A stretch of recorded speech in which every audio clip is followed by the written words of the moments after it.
The campaigning for the BMC elections, which will be taking place on 15th of January, has reached its final stage. In fact, today is the last day of campaigning and the elections will happen on the 15th of January. Now, while a lot of noise was created in this last 2 or 3 months, in these months, about narratives and counter narratives, what stayed in the background was a plan that both the factions had for Mumbai going forward. And in this scenario, the most important document for us to look at is the manifestos of both of the contesting parties here in Mumbai, that is the Mahayuti, which does not involve the NCP, by the way. It is only Shiv Sena Shinde faction and the Bharatiya Janata Party on one side, and the Thackeray brothers, the newly formed Shiv Shakti alliance between Uddhav Thackeray, Raj Thackeray, and Sharad Pawar faction of the Nationalist Congress Party.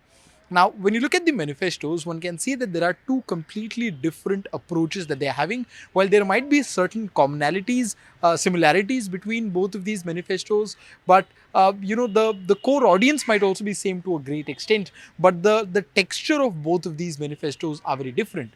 Talking about the Mahayuti manifesto first, it was, firstly released only a couple of days back. A lot of people were wondering whether they, took a little more time in releasing their manifesto, but it was released a couple of days back on the 11th of January. And one can see that there's a high amount of, focus as far as the infrastructure and the infrastructure-driven schemes in Mumbai is concerned. We know that in the last 3.5 years, the Mumbai Municipal Corporation body has directly been under the Maharashtra government, which has been under the Mahayuti government since 2022. And in this period, whatever has been done in Mumbai, be it the completion of several phases of coastal road, be it the opening of Aqua Line as far as metro is concerned, or several other projects for housing and any other facilities provided for the Mumbaikars, all of these were read out, and it was promised that all of these policies will also be taken forward going ahead. Now, as I said earlier, infrastructure stays at the core of Mahayuti's promises for the next 5 years.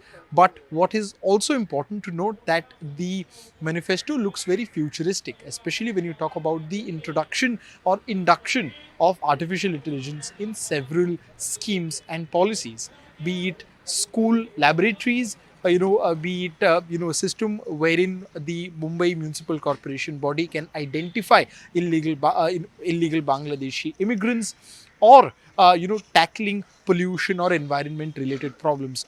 In all of these spheres, there will be an active effort to take assistance from artificial intelligence, to utilize the capability of the people and of those schemes to the best of its capacity.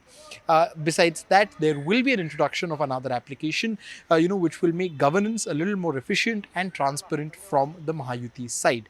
One can also see that women as a core voter continues to dominate the Maharashtrian electorate. The Mahayuti has announced that they will, give a concession of 50%, 50% concession in the best tickets for women. Now, this becomes a major announcement because, this goes hand in hand with their Ladki Bahin Yojana, which was announced in 2024, and it resulted in them winning huge number of seats in 2024 Vidhan Sabha election. So, if you have to look at some broad, pointers that are put forward in Mahayuti manifesto, infrastructure stays at top, AI continues to dominate the manifestos, and women continue to be at the core of the manifestos. Besides that, of course, housing is an important matter, and which is why Chief Minister Devendra Fadnavis and Deputy Chief Minister Eknath Shinde read out different projects that the government was involved in as far as the redevelopment of several areas in Mumbai is concerned. Their aim to make Mumbai a slum-free city and build close to 30 to 35 lakh more houses here in the city in the next few years. Now, how realistic are these plans is something that we'll only know with time. But now let's talk about the Thackeray manifesto.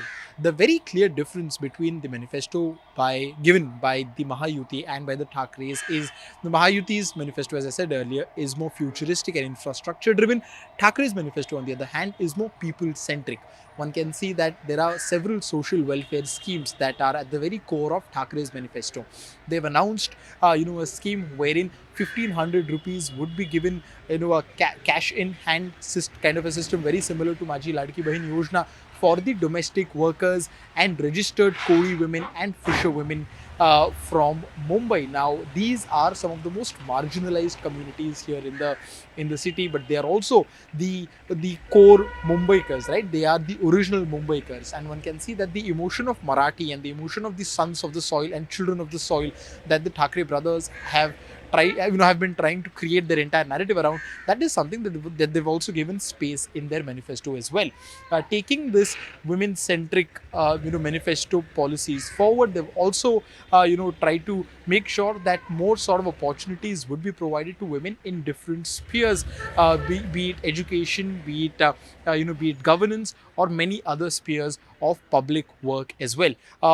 Aditya Thackeray has time and again spoken about the importance of public transport, and that resulted in it reflecting in the manifesto as well.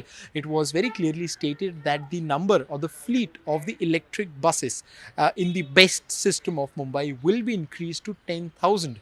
Currently, Mumbai only has 5,000 or little less than 5,000 best buses fleet, which is extremely low when you consider the daily bus using population here in the city. And keeping that in mind, increasing the number of buses, and that too increasing the number of electric buses, is not just going to help people in commuting, but will also provide some sort of or provide some sort of a relief for people who have been struggling with the increasing AQI level here in Mumbai city for the longest time. As far as the housing here is concerned, Thackeray brothers are often, especially Uddhav Thackeray, is often criticized for pushing the Marathi Manus away from Mumbai city. Be it places like Dombivli, Kalyan, Palghar, Unveil, all of these places. The opposition, that is the Mahayuti in this case, often claims that it was the 25 years of Shiv Sena rule in Mumbai that has led the Marathi people to leave the city because the city became unaffordable for them. As a counter to that, one can see that a new scheme will be, or rather has been promised in the manifesto, which states that 1 lakh new houses will be built here in the Mumbai city, and on priority, these houses, these rooms would be given to the best workers, to the BMC workers, and to the mill workers. So the people who are considered to be another faction of the core Marathi voter base. Besides that, on one hand, the Mahayuti manifesto states that for the next 5 years they will completely cancel the water tax. On the other hand, the Thackeray brothers manifesto states it clearly that property tax for houses up until 700 square feet will be waived off going forward to release the pressure on the Mumbaikars, going forward as far as the Mumbai as far as their livability in the city is concerned. Now, there are plenty of promises made in both of these manifestos. While some seem more realistic, some don't. But how many of these promises will actually go forward and translate into votes and help the respective alliance to build a government in the city of Mumbai is something that we'll only know on the 16th of January. With camera person Sandesh Baikar, this is Anush Rait reporting for NDTV from Mumbai.